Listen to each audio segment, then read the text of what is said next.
tributes from around the world are coming in for the victims of Saturday's deadly attack at a Pittsburgh synagogue.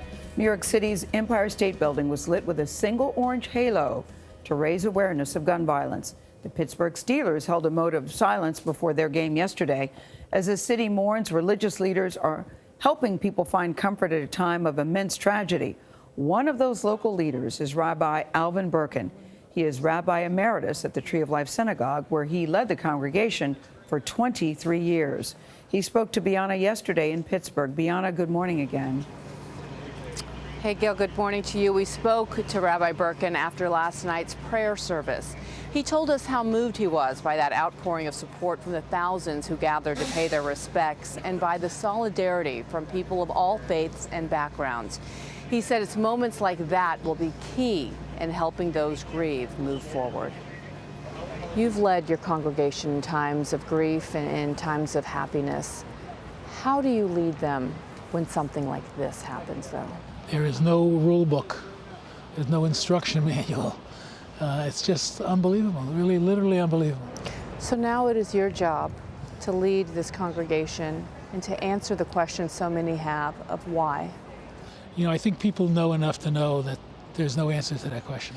And I think for the Jewish community, when we suffer tragedies like this, so oftentimes we say no one understands us or what we're going through. The wonderful thing is that we now know, as a Jewish community in Pittsburgh particularly, we are not alone. We have the support of politicians, we have the support of officials, we have the support of the rank and file.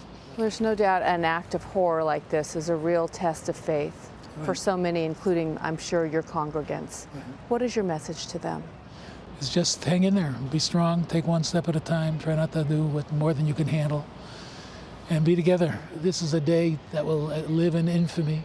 It will never be forgotten, ever, by anybody in our community, in our greater community, in the Jewish community, and the Jewish world. I mean, as you know, this is the largest anti-Semitic incident to be recorded in American history. In the next couple of days, there are going to be massive numbers of funerals here. And I think when they see the outpouring of the community, people will realize they're not alone. And that's a big, big piece of this. One of the other things that struck Rabbi Berkun about this tragedy was the suspect's criticism of the Hebrew Immigrant Aid Society, also known as HIAS. The rabbi and I both have a personal connection to that group. It brought his family to the U.S. in the 1920s, and it brought my parents and me in 1980. I reached out to HIAS's archivist and got a copy of my original travel records. There you see a photo of it right there. I was just 18 months old when my family left the Soviet Union, and as political refugees, we needed help resettling in the United States, and HIAS, as the Russians refer to it, bought our airline tickets. You can see my name, our family's destination, which was Galveston, Texas.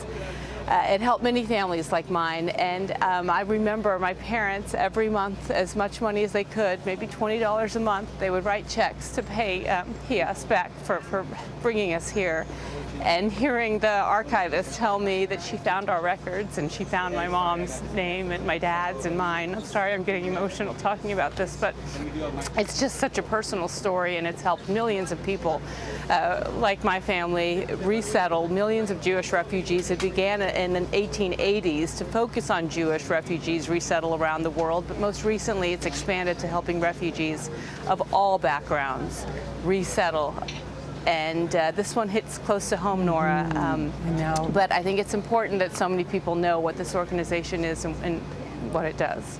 I agree with you, Bianna, and so interesting to hear about your own family's history, and also to note that HIAS is actually one of 9 agencies that with contracts with the State Department to help refugees acclimate here to the United States. It's aided immigrants with diverse backgrounds. That's the welcoming arm of America. That's what makes everybody want to come here. I'm really glad that. I'm glad that Bianna shared that story, because you can put a personal face on it. Bianna, never apologize for getting emotional about something that's so personal. We thank you. Thank God they were there for you, Bianna. Yes. That's right. We will be right back.